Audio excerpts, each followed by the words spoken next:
Hello, everybody. The Quiet Atheist here, coming at you with another interesting video today. Now, this video is going to be about more Christians who like to abuse children. This video is going to be about poor excuses for human beings who like to use a morally bankrupt religion to take advantage of children who need genuine help. Now, I must admit, guys, I get real angry with these types of situations because innocent children can lose their lives because of this shit in so many ways. Now, I will admit that when it does come to this article, it is a bit older, but I do want to share it with you guys anyway because it's important. It's important to me because it involves innocent children, and you guys already know how I feel about that. Now, abuse like this in the name of Christianity still exists, and it must be stopped as far as I'm concerned. People must be aware that Christianity promotes this garbage. It condones it. Christianity treats children the same way that it treats women, essentially like garbage.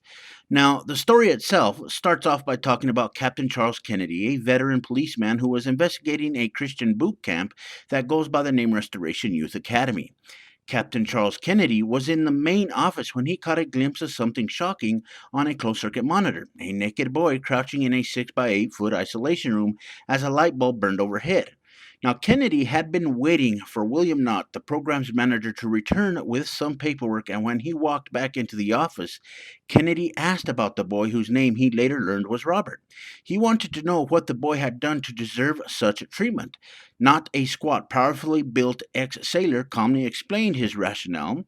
He's got an attitude. He's only been there for a day, and he'll be there for another day or two. Wow, guys. So instead of pulling the youth to the side and finding a way to talk with the innocent child, this morally superior Christian decided to strip the boy and put him in a room naked.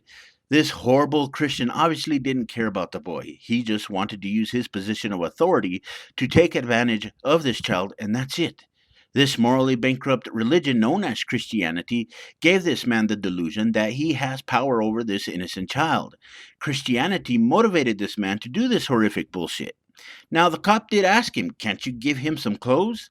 But Not offered only a vague answer. That is right, guys. This Christian wasn't man enough to give a real answer. You see, delusional Christians like this never like to give real answers because they just hide behind this alleged God of theirs, and that within itself is pathetic. Kennedy had been investigating RYA for little more than a week, spurred by a few complaints by parents of kids in the program. RYA's executives had promised parents hope for their teenagers' future when hope doesn't seem possible, as its website declared, and many were grateful for that. "I was scared I would find my son hanging from a rope or dead from a needle," says Leslie Crawford from South Portland, Maine, who paid $1,500 a month to send her truant drug using son to RYA. But what Kennedy had found behind the school's forbidding metal gates disturbed him. He'd come after hearing from two mothers who were alarmed that their kids had been facing severe punishment. Not had provided a tour of an empty classroom inside interconnected mobile homes and an adjoining cafeteria filled with quiet, unsmiling children.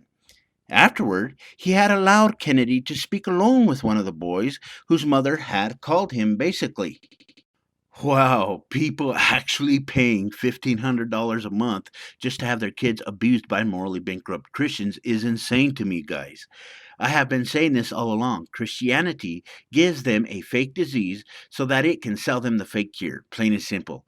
The bad thing about all of this is the fact that these people are still buying it left and right, hook, line, and sinker to this day. Now, here's another thing that I have a problem with when it comes to Christianity. You see, Christianity gives these horrible people the idea that they can get away with horrible shit that they do if they just lie about what they are doing, and it makes me sick to no end.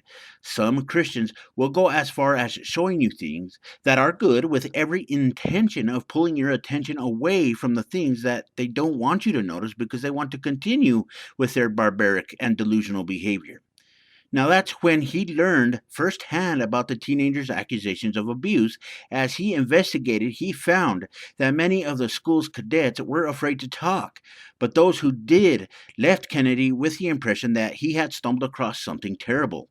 The boys, for instance, told him they were often grabbed out of their beds in the middle of the night and forced to fight one another until one was beaten to a pulp.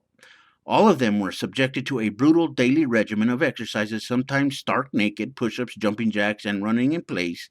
Drill instructors, including Knott, frequently punched them, choked them, and body slammed them as they worked out. On his first day in the program, one boy claimed Knott crouched down next to him and, after yanking his head up by his hair, started pounding his skull against the floor while shouting, "You will exercise until I get tired." Another told Kennedy he had been held upside down in shackles and hit with a belt, an allegation later supported by an eyewitness letter by another teen. Newsweek has either provided anonymity to the minors in the program or changed their names to protect their privacy.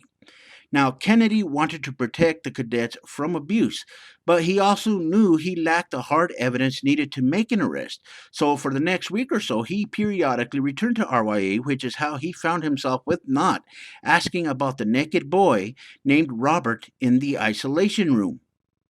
Guys, I will say this. There is some more information that I could share with you, but I think that I'm going to leave it in the article for you guys to check out if you do get the chance to. All I'm going to say about this is the fact that a morally superior Christian gets really brutal with a kid in the article. You guys will be able to see it if you take a look at it. Now, a lot more needs to be done to combat the bad ideas that Christianity promotes, that Christianity condones.